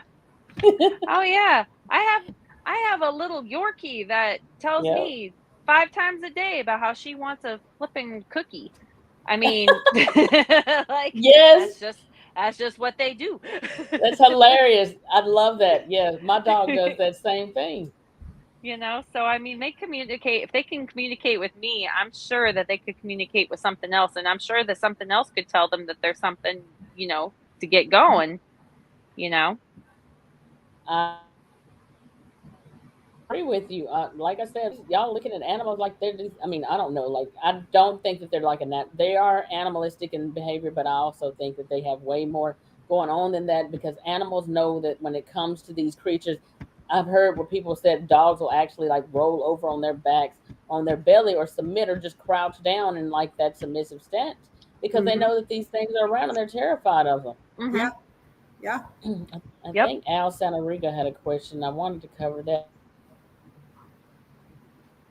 Computer hit went trying to that. Al Santoriga has his own group. Al, can you put the name of your group down there in the chat? I think it's called the Bronxville Paranormal Society. So I'm trying to go back to his comment real quick, and there's so many comments. This is a bunch of comments tonight. Now, Krista, you brought up cigarette smoking on that first encounter that you had.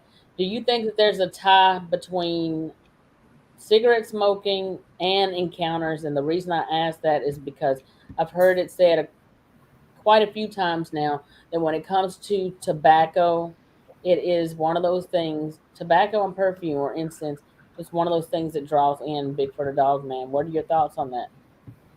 Yeah, I mean, a lot of the encounters that I listen to, that's what they're doing. They're outside smoking a cigarette. Same thing I was doing, so Yeah. Why not? I mean, it's just, why wouldn't they be? I mean, it's a different smell or, I agree. And then and same thing with the perfume, it's a kind of a sweet smell. So it's something different. Let's go check it out type thing. Mm-hmm. Yeah. Mid-South Sasquatch said certain states have a do not kill a Sasquatch. Washington State and New York State, they actually have it in their laws that it's illegal to kill a Sasquatch. And I think it's finable by up like to $1,000 or something like that. But why would you put that in your laws if these things don't already exist? That's why I say like bringing in a body, that's a waste of time. You're not going to bring in the body. You're going to end up in jail, or you're going to lose your job or something else behind that. 100%. Right. Let me see.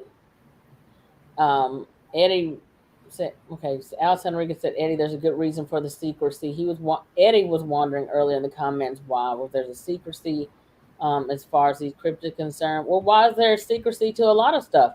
Why is there secrecy to the fact in certain states, like they say that there's not mountain lions here, but then you got hunters who've actually got pictures of them and black cats, and they say that we don't have wolves here anymore, but then they actually hunted them.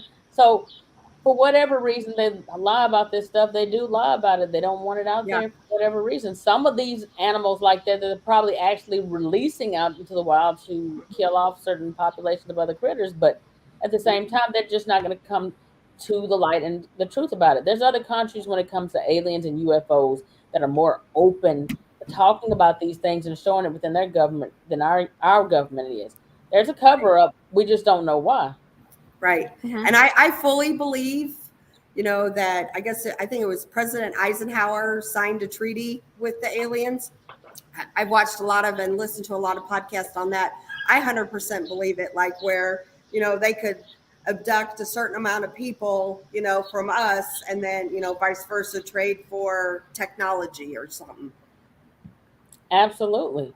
Well, they say that our whatever technology that we see or that we're aware of now is like what 20 or 30 years in advance. They already had this way before we ever knew about it. Mm-hmm. Now,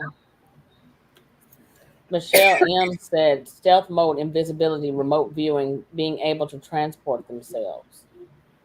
Mm-hmm. Y'all know anything about that? The invisibility and stuff like the stealth mode, what she's talking about? Oh. I mean, I just think that it's kind of the cloaking. I mean, it is kind of the same idea with spirit and ghosts. Mm-hmm. They have to gain a lot of energy to be able to show themselves. And two, they have to want to. I mean, when you go into a haunted location, there's not just like a whole, I mean, yes, they're there and they're walking around and I can sense them, but I'm not seeing like 5 million of them walking around and bumping into them like, oh, excuse me. Oh, pardon me. You Right. know, they still can kind of cloak themselves to where you're like, okay, I'm getting, a female and you're trying to figure out where they're at. They still haven't shown themselves to me. I haven't ran into them, bumped into every single one in there. I've been to locations where there's, probably 100 spirits in there. But, it takes a little while to kind of figure out where they're all at, and they're not all going to show themselves. So, I mean, my thought is just that with the cloaking, they're there, but maybe they don't need to show themselves, or maybe they don't have enough energy to show themselves yet. That's kind of what I was thinking with that. What are your thoughts, Erin, on the fact this is one of the things that you was curious about with my sighting, that first dog man, the fact that it spoke to my thought or whatever I said, it spoke to me. This Michelle M said not only that, but they can telepathically read our thoughts and intentions. Do you I think 100% that? agree. Mhm. Yes, I 100% agree. I think that they can, I mean, just from what I've researched, and then what you had said with your encounter, that they were able to communicate with you. Have I come in contact with a dog man? No, I have not. But when you explained how it communicated with you, I instantly was able to relate to that experience because I knew exactly what you were talking about with how you were explaining how it communicated, because that is how spirit communicates with me. And that is where I Okay. kind of went, wow, that's very interesting. How did they do that? They must be very close. There must be a tie Yeah. somewhere, because how they communicated, that's how I would get a communication from a spirit.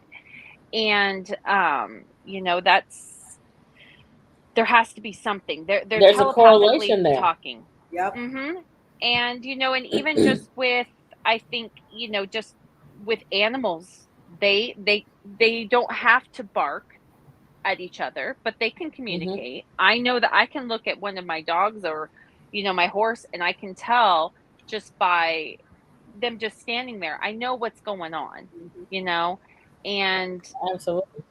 they can communicate with one another. So I would think that they have some sort of ability to be able to communicate with one another or with you. And like I had said earlier, I think that is where it does something. Once it kind of almost like they have this capability maybe to like break through that Mm-hmm. spot. And once that's opened up, it's I think you're more aware of everything then around you. Mhm. Absolutely. Al, you said no artifacts on electromagnetic tapes. Can you explain what you mean by that? Explain what you mean by that in the question in the comments below, and I'm gonna go right back to it in a few minutes. Michelle Ems has a question for Krista. She said, "I heard an abnormally loud stiff under my deck at night. It was huge. I said out loud, 'Okay, time for me to go into the house.'" Mhm. Laugh out loud. Wow. Um, now Michelle, I don't know if you have a question with that, but I don't know. Do you feel like that an abnormally loud sniff was a regular animal, or you feel like that was something paranormal? We know that demonic can do that and cryptids as well. So, what is your question on that? Yeah, and Alice. also, Michelle, I'd be happy to help. You could always message me privately or message our Blondes and Booze page. If you don't want to put it out there to everybody, I'll talk to you privately too about it if you'd rather. Mm-hmm. Now, Mid South said they can stay still for hours. I'm trying to think if there anything else I wanted to cover. Krista, did you have anything that you wanted to go into on the negative hauntings at all?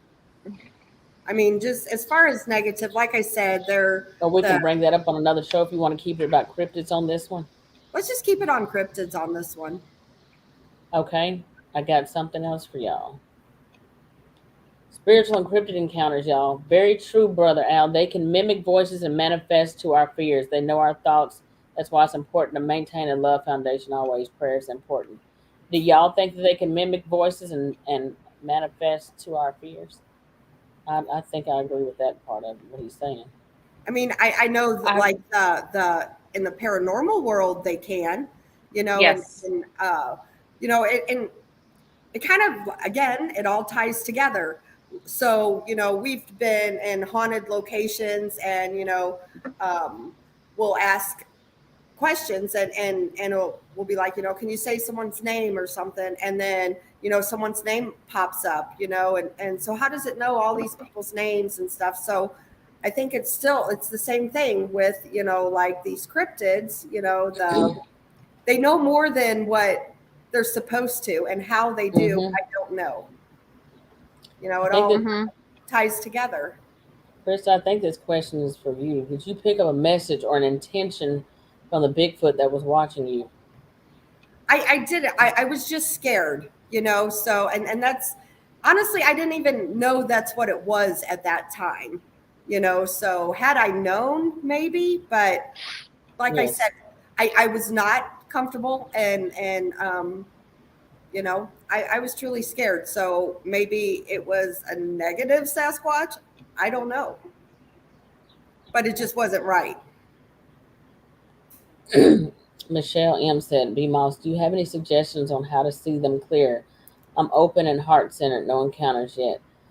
Um, well, when it comes, I've never seen Sasquatch.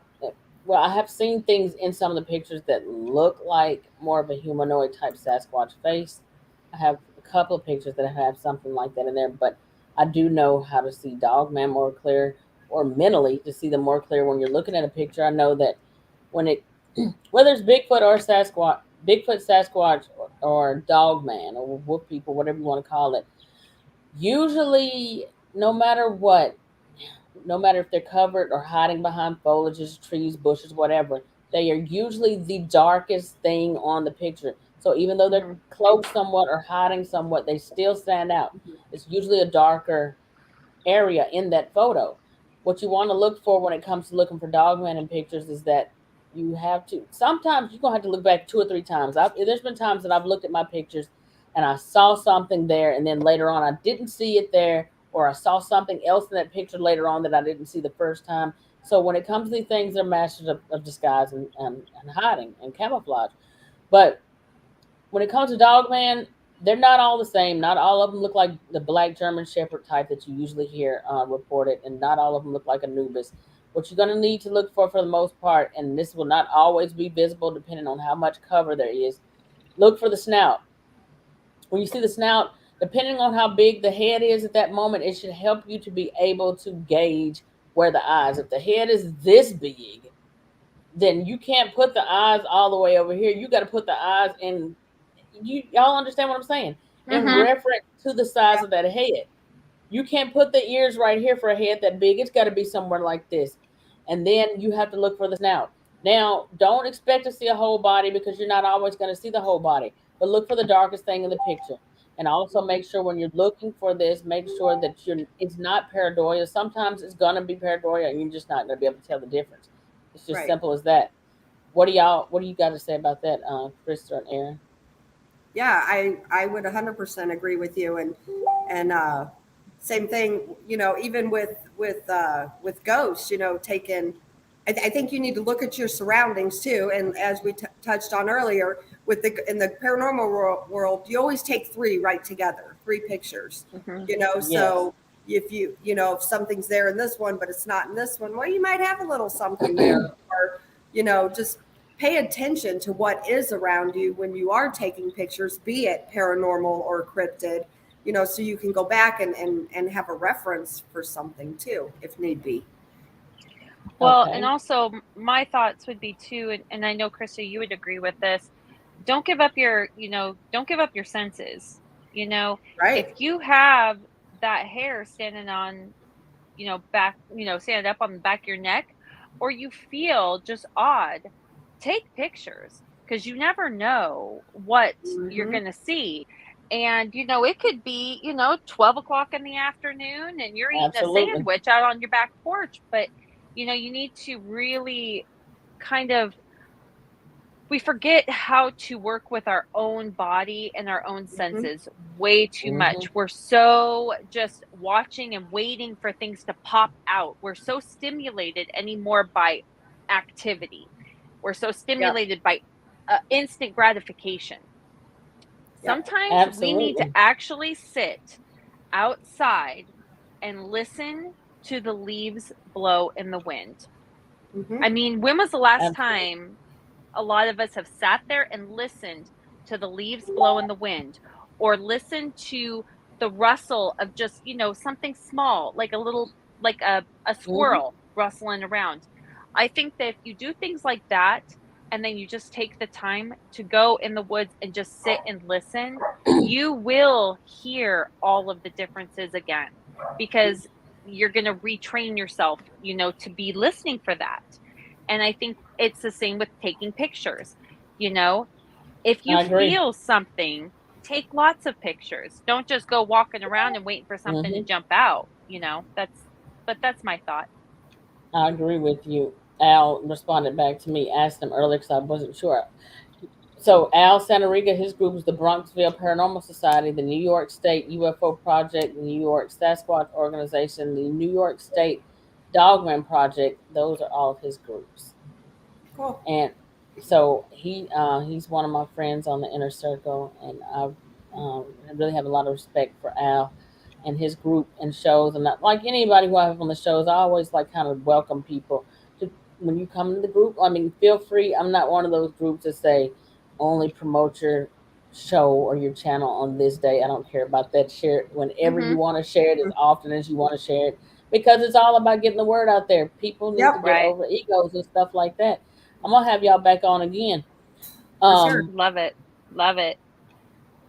So let me see. Let me make sure anybody else got anything before we get ready to close out here in a minute, y'all, because I gotta go to work tomorrow. I had them on for Friday's show, but after I did the show with DA Roberts on Thursday, that was like a 3 or 4 hour show. Then I knew already because of my talk with Krista and Erin on last week. That conversation was so interesting. I think we talked about 2.5 hours. Oh my gosh, we were on the phone It was a long forever. time. Yeah. I I love that actually, conversation. I was tired. oh, I Yeah. did too. I got off the phone with Chris and I was like, that was so amazing. Like there was Mind-boggling. so Yeah. many Yeah, things, I enjoyed that just so conversation. many things. I did And too. It was great. when it comes down to it, some of the best conversations are the ones where you're just talking and chopping it up with each other when it's not on Yep. camera, when it's not live. And it was just Mhm. so laid back. And we talked about so much more stuff like y'all than we're even talking about right now. But I'm going to have these ladies back on again. And because we've got so much more to talk about. I love them. Yep. Um, ladies, I want to ask y'all real quick. And I'll talk to y'all after this in a few minutes. But Krista or Erin, did y'all have anything else that you wanted to close out on? Not well. Can I promote my event coming in September? Yes, promote September, promote your group, promote your Okay. podcast, all that good stuff. And Okay. then after the show, go to the group and also promote all your stuff over there in the group as well. Okay. I appreciate that. My group is Haunted Soul Society. We're out of St. Louis area, and we do a yearly event. It's called Fall into the Supernatural, and it's going to be held in Lexington, Missouri, at Big River Ranch.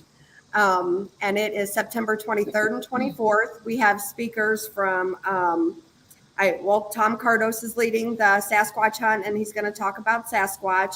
I have Jeremy Leonard from the Ghost of Morgan City. I have the mermaid medium Jessica Potter, who told me about my Sasquatch experience. She's going to be there. I have Terry Mosby doing UFOs. I've got Dave Glidden. He does haunting history. I have help me out here, Erin. I don't want to forget anybody. I have Brian Polson. He owns the Stevenson building, which was seen on Portals to Hell with Jack Osborne. I have Katie Stafford. I was just gonna say Katie. Her husband is KD Stafford, who's been on Ghost of Morgan City and Ghost Brothers and all those kind of shows. And Brendaline. And a spiritual life coach, Brandaline Johnson. But the whole point of this, it's going to the Focus program, which they help veterans. So we're all about raising money and doing charities. And then the Saturday evening, we're going to do a ghost hunt at the Ray County Museum. So it'll be a good time. So you can find information on it on Haunted Soul Society or Blondes and Booze or our personal pages too. So yeah, that's it. And they're going to share this, y'all, in the group. I think both of y'all are members in the group. I think I added y'all in there. Yeah. I was I've been on your group for a long time now. So y'all be looking for them in the group, because after the show in a few minutes, they're gonna share their shows, their podcast. They're gonna share all that over there. Any questions that I maybe didn't get tonight that are in the comments, I want y'all to go over to the group. If anything you got there, if you post a question to them, we didn't get to it tonight, then tag them in that post or put their name in there or whatever, or send them a friend request on Facebook. I love these ladies. They're great. They come with so much information. I'm gonna have them back again, y'all, because I really enjoyed talking to them. I want to have another, and y'all have seen what, as far as the YouTube channel is concerned, I think tonight was episode 16 on the YouTube channel. But as far as the group, I already had for the last 2 years, I think over 37 shows in the group, because that's why I started doing the shows is in the group. So when it comes to that, I guess it's probably about over 50 shows. So there's some shows y'all might want to go back and check out in the group. Those are under guides. I couldn't transfer them over from Facebook over to YouTube. Yeah. So some of the guests that are on the group, those people will be people I'll have back again. Scott Carpenter. Bettina, we want to have you on our show to talk about your dogman encounter too. So we do. Oh yeah. A date for that. Did we schedule that yet, Krista? Not yet. We need to. We definitely will. I'm gonna take this last question because I want to get out. Abe in real quick. He said, "Do you believe the ultraviolet rays of the sun give up their cloak if they're supernatural, disembodied, or other dimensional beings? Do you believe the ultraviolet rays of the sun give up their cloak?" I don't know. That's a good question. That's a very good question. I don't know. Yeah, only thing I can say about that is I've heard a few people at different times say that their hairs are hollow, and they mentioned that it was somewhat similar to a polar bear's hair. Mm-hmm. Right. Michelle said, "What is Krista's channel?" That's y'all's channel together, though, right? Yeah, Blondes and Booze Paranormal Podcast is ours together, and then I also have a Fall into the Supernatural page for our event we're doing, and then my paranormal group is Haunted Soul Society. And I have a Facebook page called Psychic Medium Erin Eck, where I put upcoming events like Fall into the Supernatural, which Blondes and Booze is promoting, and I also do other events there where all the proceeds that I make from any event, I put towards historical preservation. So everything I make, I donate to historical societies and historical preservation, or the focus group, which works with veterans. So, and I will be doing a gallery reading at the Fall into the Supernatural event with Jessica Potter, who is my mentor also, good friend of mine as well. And so her and I are going to be doing that there. And the Fall into the Supernatural event that they're talking about, that's a conference, right? Yep. Yes. Conference. Yeah. That's a cryptid conference. Where it's can they cryptid find and that? paranormal. Yep. Everybody. Yep. That's on Facebook. Is that on Facebook where they can find that? Yep. We're on Facebook. Y'all look that up on Facebook, Fall into the Supernatural Conference. What's the date on that, Krista? It's September 23rd and 24th of this year. So what I'm going to do, y'all, since they shared so much information tonight, I'm going to get with them, and I'm going to have them to send me the links to all those different groups and events and stuff like that on Messenger. That. Then I'll copy and paste it, and I'll put it in the link here on this video, and we're going to share it in the group too. And y'all share that in y'all's groups as well, and we're going to promote them. I'm going to have them back also. Y'all know in the group I did a Ladies Cryptid Conference last year or earlier this year. I'm going to have another Ladies Cryptid Conference back, and I've got other people in mind that I want to have on here with them. But with that being said, I want to thank each and every one of you for showing up tonight. Y'all, thank you for being in the comments with us and asking great questions tonight. We appreciate y'all. Yep, thank you. Thank you. Thank you so much. And thank you, ladies, for joining me tonight. Thank you.